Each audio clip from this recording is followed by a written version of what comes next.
I'm Clare Drake, coach of the University of Alberta Golden Bears. The success of an individual athlete or the team he represents depends basically on two things. First of all, the mastery of sound fundamentals of the game, and then bringing to the game a good attitude towards hockey, towards his teammates and his coach. And the coach in return, I think, has a strong responsibility to each player to bring to them the best coaching technique available at the time, and also to have a strong concentration throughout his practices and his work with the boys on the development of their individual character. And I think it's the coach's personal philosophy and the attitude that he brings towards the game are the things that have the most lasting effect on the boys that play for him. And I think, of course, that it's these things that he must be primarily concerned with. This particular film is based on fundamental techniques of hockey and some of the methods of developing these techniques and skills. Let's turn now and take a look at some of the action on the ice by looking at this film.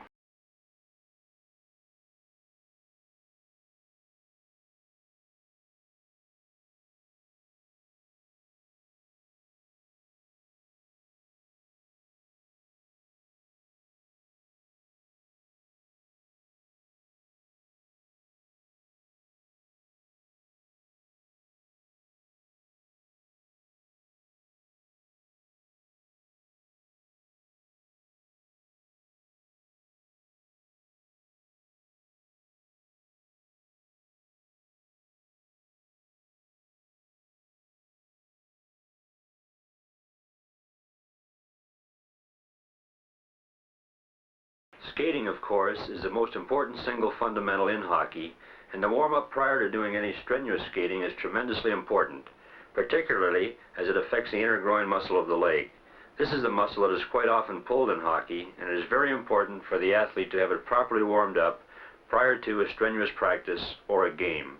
On the right, we see a groin stretching exercise emphasizing shot blocking technique, and on the left, a hamstring pull exercise. Balance is one of the key phases to skating. While this skill is not always noticeable in a hockey game, the skill is important to the player's confidence. In this drill, we see an elbow-knee balance in which the player is trying to get down as low as possible while balancing on the front leg. This can be performed with either a right foot with the right elbow down or the left foot with the left elbow down, controlling the balance as long as possible. A player with good balance is able to sustain body checks much better, and he is able to do a much better job both offensively and defensively. Here we see a double leg sit down followed by a flat iron extending the leg, another example of balance which is tremendously important to the hockey player. Here we see a balance drill in a backward position, crossing the legs over, extending the legs higher and higher to each side and balancing longer and longer as the legs are extended.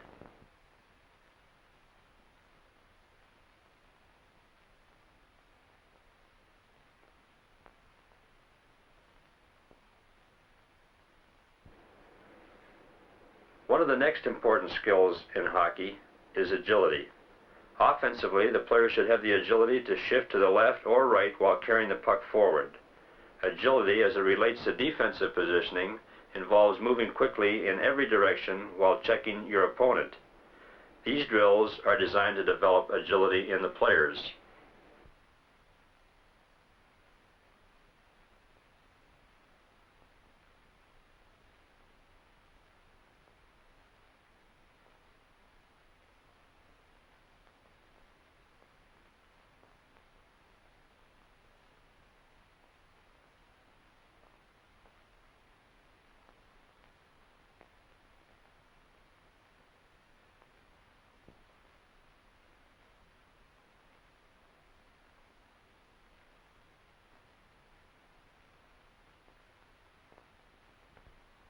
Turning, of course, is related to agility, and the player must develop the ability to turn in both directions while skating backwards.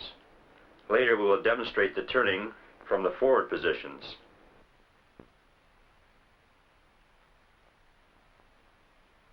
Here we see the players crossing the outside leg over the inside, noticing particularly when the players are attempting to stop, the force in which they try to execute the stop. It is very important in all stops to be able to stop as quickly as possible and then be able to change direction and get back into the play defensively, or to take advantage of offensive breaks.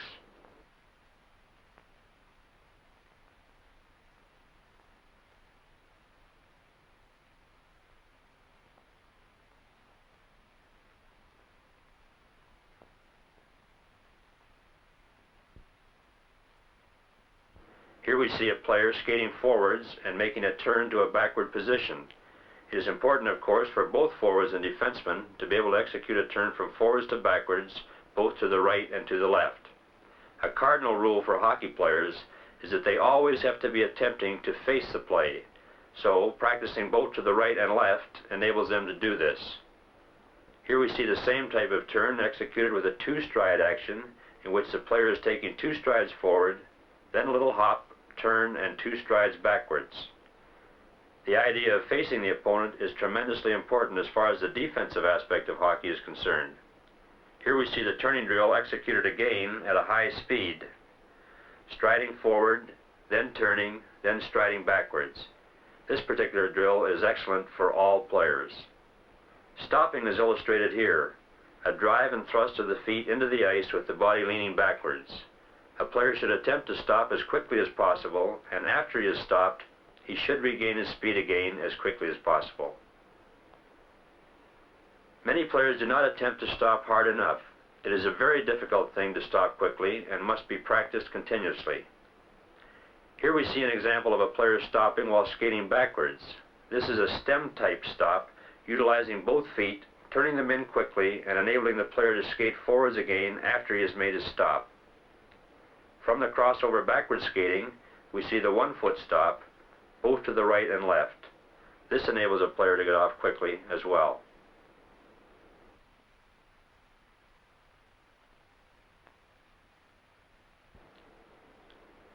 The stride in hockey is tremendously important. The outside player is taking a short stride, and the inside player is taking a maximum stride, getting good thrust right back to the toe, which is the way you want to have your forwards operating, giving them the maximum stride possible. In order to practice developing the stride and extending it, we have the players lock the arms behind the back in this fashion, with the stick behind the back, and really emphasize thrusting right back to the toe, getting a good forward body lean, good leg bend, and pushing right back. The player at the back particularly is showing an excellent example of the stride, pushing right back to the toe with good leg thrust, with the head up as much as possible. Both players are driving back to the toe and increasing their stride, which will eventually enable them, in terms of their power skating, to improve their skating over a short period of time.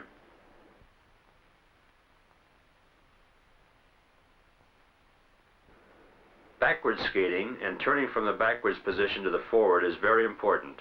There are 2 or 3 ways you must be able to turn. We see a demonstration of the squared up turn with the pivot, here with the players' squared up feet together, watching the offensive man coming and then making his turn, pivoting quickly with 2 hands on the stick, and when the pivot is made, skating as hard as possible to the corner to cover his man.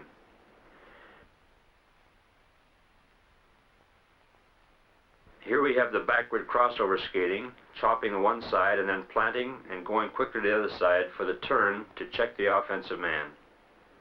A general rule for the players to remember when they do make their break from skating backwards to forwards is that they should put their other hand on the stick so that they have 2 hands on their stick when they are going to check their opponent.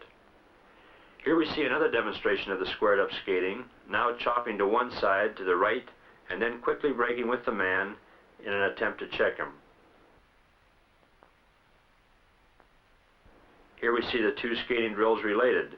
The agility skating, with the defensive man covering the offensive man and watching the player closely, and the offensive man practicing a puck handling and shifting from side to side. Now we see the same type of drill moving around the outside of the rink, with the player on defense just watching the offensive man and keeping himself in position between the offensive man and the net. This drill makes players concentrate on the defensive aspect of the game and develops agility skating both for the defensive men and for the offensive forwards. There is no attempt to take the puck away from the offensive man here, just to position himself continually, so if he wants to, he is in a position to check the man, which is his prime responsibility in a defensive capacity.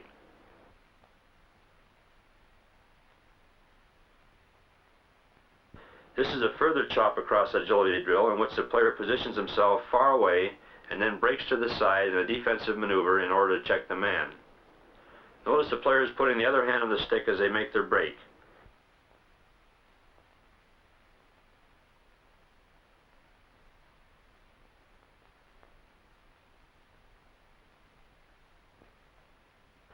we see the drill related to a one-on-one situation without a puck, building up to a situation where they will have a puck. The defensive man, once again, uses his crossover steps to position himself to protect the net and to squeeze the offensive man off into the boards. Again, notice the defensive player moving, watching the man, concentrating with the man, and moving with him in the direction that he goes. This is an angle forechecking drill in which the defensive man can concentrate on the player, squeeze him off against the boards, and attempt to recover the puck himself. It is important, of course, whenever a check is being made, to first concentrate on the man, squeeze him out of the play, and then make an effort to gain possession of the puck. Here we see the player moving the opponent in against the boards and then coming up with the puck.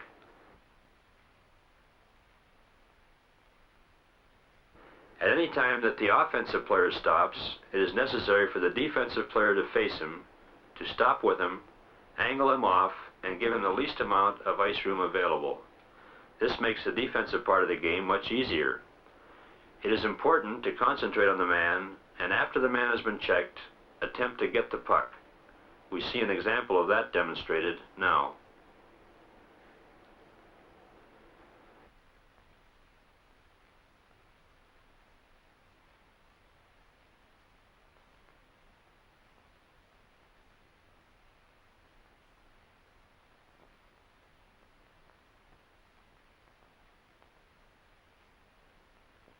The art of puck handling is developing the ability to move with the puck in any direction while not concentrating on it. A conscious effort is to be made by the player to look from side to side, behind him, over his right and left shoulder, and at the same time be able to shift the puck, both right and left, with the shift being preceded by a short move to the left and then a wide shift to the right, or a short move to the right and a wide shift to the left. It is also important for players to have the ability to handle the puck while looking for an open teammate. Of course, the ability to handle a puck with the skates and put it back up on your stick when the puck has been overskated is a valuable asset to a player. Then, of course, particularly for defensemen, the ability to handle the puck while skating backwards is tremendously important. Here we see an excellent drill where the players are acting in a defensive position, watching the puck carefully, knocking the puck down, and then taking off with it in an offensive manner. This is an excellent drill to enable the players to react first as a defensive player and then as an offensive player. The possession of the puck is of prime importance in the game, and here we see the players practicing the art of protecting the puck, keeping their body between their opponent and the puck. This is an excellent drill as a conditioner, both for strength and balance, and also keeping control of the puck. Puck control in a confined area is an excellent practice for the players. In this drill, players skate just inside the face-off circle, moving around as quickly as possible and in many different directions, trying to avoid the other men with the puck and still looking as much as possible, keeping their heads up at all times.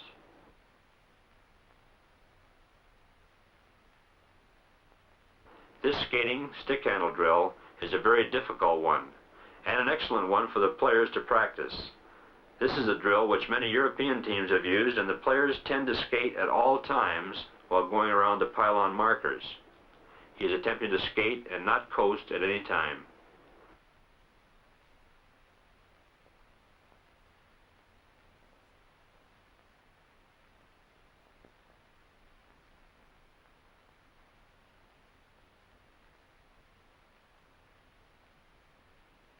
So the player must be able to skate to his left, stop quickly, and move back to his right, skating both in circles or half circles, and controlling the puck at all times, keeping the puck under control of the stick.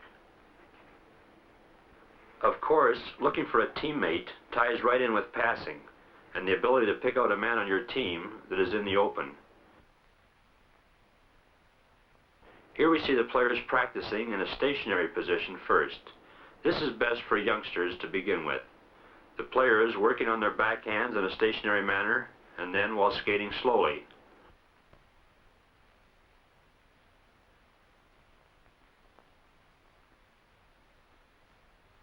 Later, the speed of the pass and the speed of the men receiving the pass can be increased. But passing is a key phase to the game, and players developing the ability to move the puck around, shift it from side to side, and make a good pass to a teammate have a decided advantage.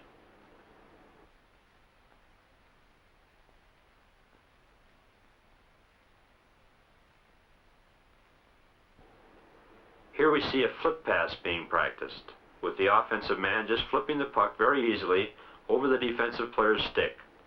The ability to pass the puck when there is a defensive man between you and your teammate is very important.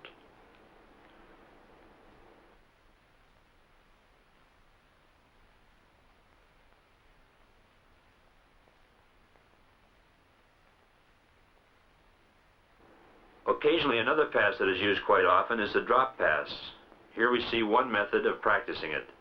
In the drop pass, the puck is dropped by the player, and the man coming in behind just picks it up in that fashion.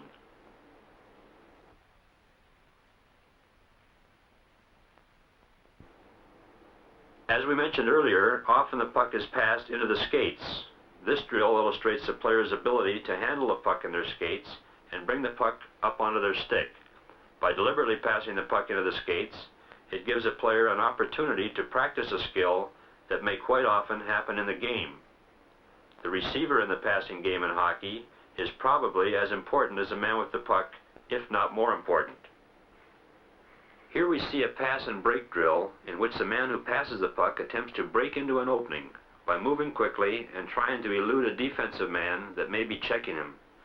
The one fundamental of passing that is very important is to be moving continually into openings when you do not have the puck.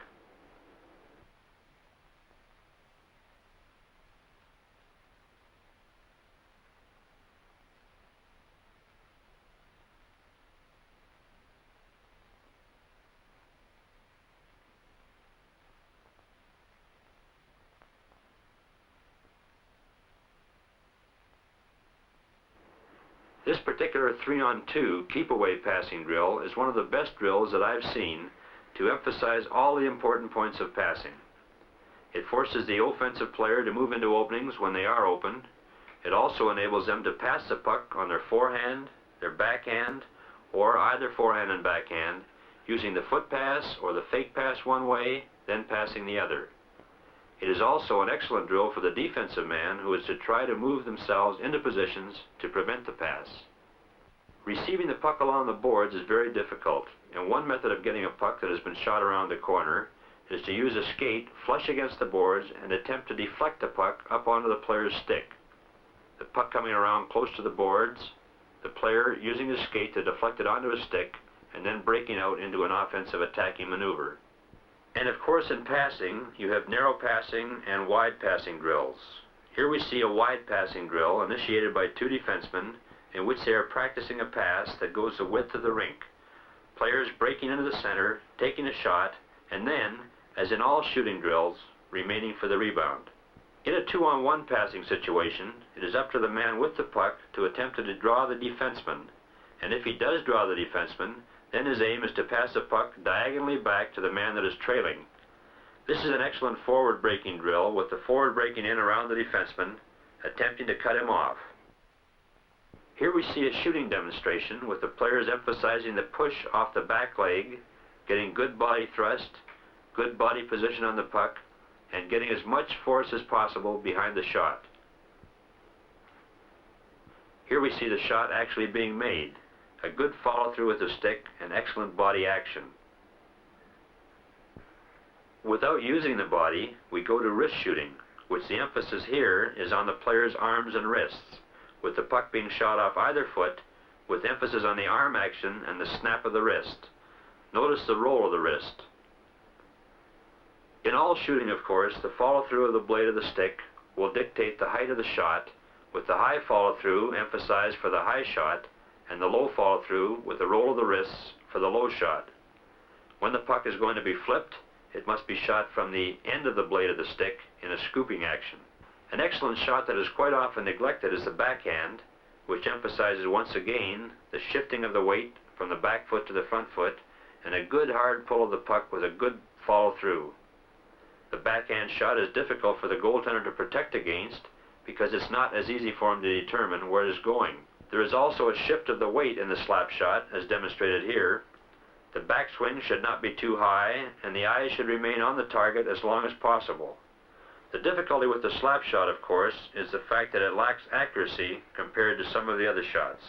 It is important for the players to try to be able to shoot in full stride when they are breaking into scoring position, rather than coasting each time they want to take a shot. So, drills with the players actually in full stride and taking shots are important. And of course, in all shooting drills, it is important for the player, after he has taken his shot, to move into good rebounding position, which usually means stopping in front of the net. The puck should be kept in good shooting position at all times, out to the side, so that the goaltender is not able to tell what type of shot is going to be made. Here we see them practicing the pass back into the slot, and the passing player breaking back into crease position for a possible deflection. Notice the players coming in with the puck in good shooting position here, and in a position to either shoot the puck to either corner, or to pull the puck on their backhand or forehand in an attempt to beat the goaltender. The offensive players should make it as difficult as possible for the goalie at all times, and try and disguise what they are going to do as long as possible. The corner play, of course, is tremendously important, and the player's ability to use his feet, his arms, hands, and body to protect the puck and to protect himself is very important. Here we see a demonstration of a player rolling off the defensive man, bringing the puck out with his feet, and gaining possession of the puck. Occasionally, the offensive player can reach in with his foot and bring the puck out himself, as you will see demonstrated here. Shot blocking technique, which is becoming more and more popular, particularly for younger players, is demonstrated here and is not dangerous if the shot blocking technique is taught properly. However, it requires a fair amount of experience for the player to develop the ability and the knowledge to know when to go down to block the shot. Here a player goes down to the side, sprawling in front of the puck in an attempt to use the legs to block. Here we see a slower demonstration of it. Anytime a player is caught out of the play slightly, he must attempt to block the puck for the goaltender if it is at all possible, except when the player is in real close to the goaltender, and then he should let the goaltender handle most shots so that he doesn't screen him. To continue with checking, here is a demonstration of the poke check and a bit of a hook check from the side, where the player comes up from behind and attempts to hook the puck away, gaining possession and then moving back into the offensive play. Body checking, of course, is tremendously important in hockey. Here is a good demonstration of a hip check, which requires excellent timing on the part of the player. Here we see the demonstration of a shoulder check. Shoulder checks are a little tougher to carry out because of the speed of the game, and when you get a player in a confined area, you have to be able to move him off the puck using a shoulder check. Here we see some tandem drills in which one player acts as a passive partner. This enables the man who is doing the pulling or pushing to develop added power by working against a heavier weight. Here we see a demonstration of the stride drill with the head up and the legs driving. Another demonstration of the stride drill, working in tandem with one player pulling the other, getting good arm thrust, good leg thrust, giving him an added weight to pull. The players enjoy this type of drill and is an asset for them in developing power in their different skating techniques. Here we see a little more agility skating, with the player deliberately putting himself off his feet and then attempting to recover as quickly as possible, doing a type of roll. Occasionally players are knocked off their feet, and it is important to be able to recover as soon as possible. This is a conditioning type exercise, developing strength in the arms and upper body and balance on the skates. Players lock arms and move each other around as much as possible. Probably the key phase of hockey is goaltending, and one which occasionally, as coaches, we tend to neglect. One of the most important things for the goaltender is to be continually aligning himself in position according to the crease. Here we see the goaltender's stance in what we call a medium stance. Next, more of a stand-up stance, where the goaltender is a little bit higher, and the crouch, or the low type stance, with the butterfly spread of the legs, which enables a goaltender to get down quite low. Some goaltenders may use one stance primarily, but quite often a combination of all three. You will note the goaltender, in doing his crease skating, is trying to orient himself to the position of the net and the crease by feeling for the post with his stick and with his hand, and also always positioning himself according to where the puck is by watching the puck always. It is important for the goaltender to continually keep his eye on the puck, no matter what part of the rink the play is in, and always adjust himself according to the position of the puck and where he is in his crease. Here we see the goaltender moving out and moving back in to cut down an angle. The goaltender does not want to go down if he doesn't have to, but occasionally he is forced to go down to prevent shots, in which case it is important for him to be able to recover quickly. Here we see him going down in a butterfly action and recovering as quickly as possible. Of course, the further into the net the goaltender is, the more angle a player has to shoot at.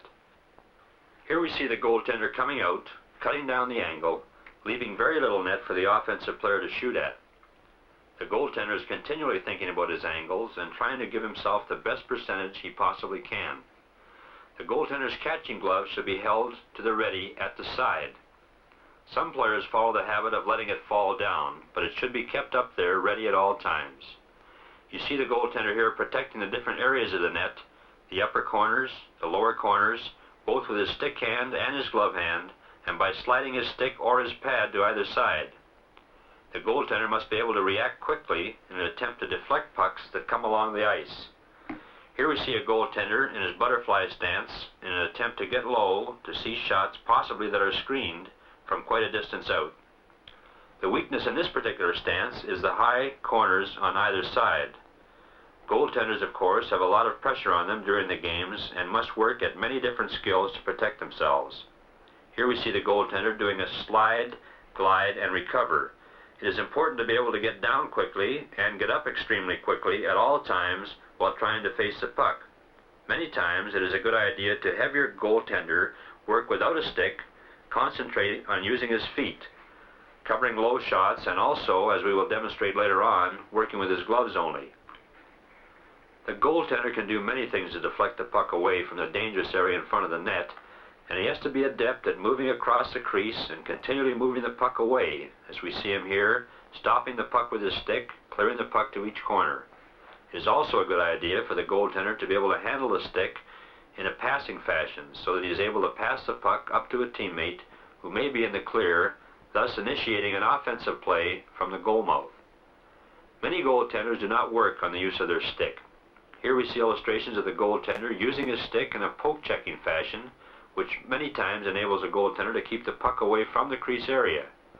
If an offensive player is forced to come too close to the net, the goaltender is able to check him by extending the stick out, shooting it out quickly, and many times catching the player unaware and spoiling an excellent scoring opportunity, particularly when a player is cutting across in front of the net in an attempt to pull the goaltender.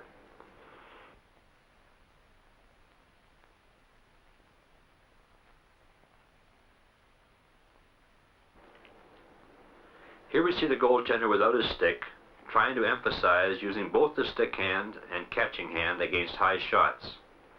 The goaltender, to prevent rebounds, should attempt at all times to catch as many pucks as he can, or smother as many shots as he can with his hands. Here we see the goaltender's position with the puck in the corner, the leg jammed against the post, the catching hand ready both on the right and left side, and the stick in a position to prevent pass-outs from the corner. The goaltender should be jammed against that post to prevent the puck from going in from the side. The goalie must always face the front of the net. Here we see him covering a man behind the net, moving from post to post, and of course it is a tremendous asset to the defensemen and forwards on the team if the goaltender is adept to moving out of his net quickly to stop pucks that are shot in from outside the blue line. Here we see the goalie moving out, stopping the puck, and then getting back into good position very quickly. It is important, of course, for the goaltender to maintain his crease position. If he leaves it, he must get back as quickly as possible. Deflected shots are the enemy of all goaltenders, and they are very difficult to play. The goaltender must play the original shot first, and then if the shot appears to be off the net and going towards the deflecting man, that he readjusts his position and plays the possible shot from the deflection. There are many good shooting drills for goaltenders. One of the best is a double shot drill in which the player shoots once from well out near the blue line and then breaks down into the slot area to take his second shot. We see it demonstrated here. The goaltender is forced to play the first shot and then recover and readjust himself to play the second shot from the slot. Shooting drills such as this for the goaltender help keep him sharp.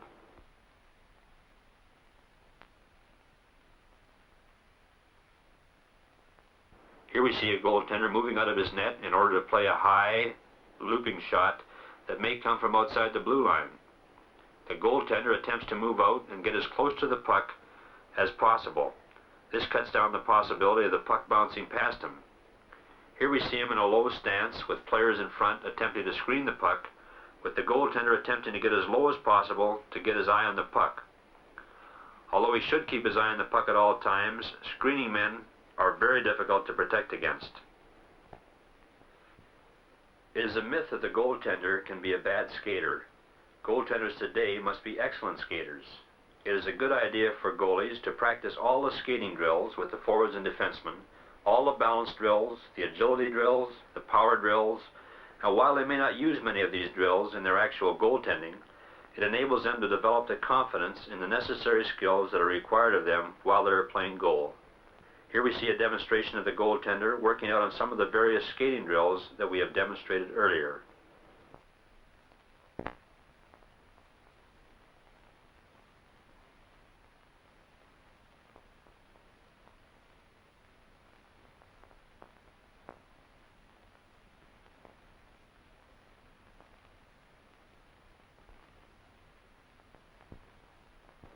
As you can see, there are many ups and downs in the game of hockey, but I think it is important for a youngster to realize that it is not how often you fall down that counts, but how quickly you bounce back up.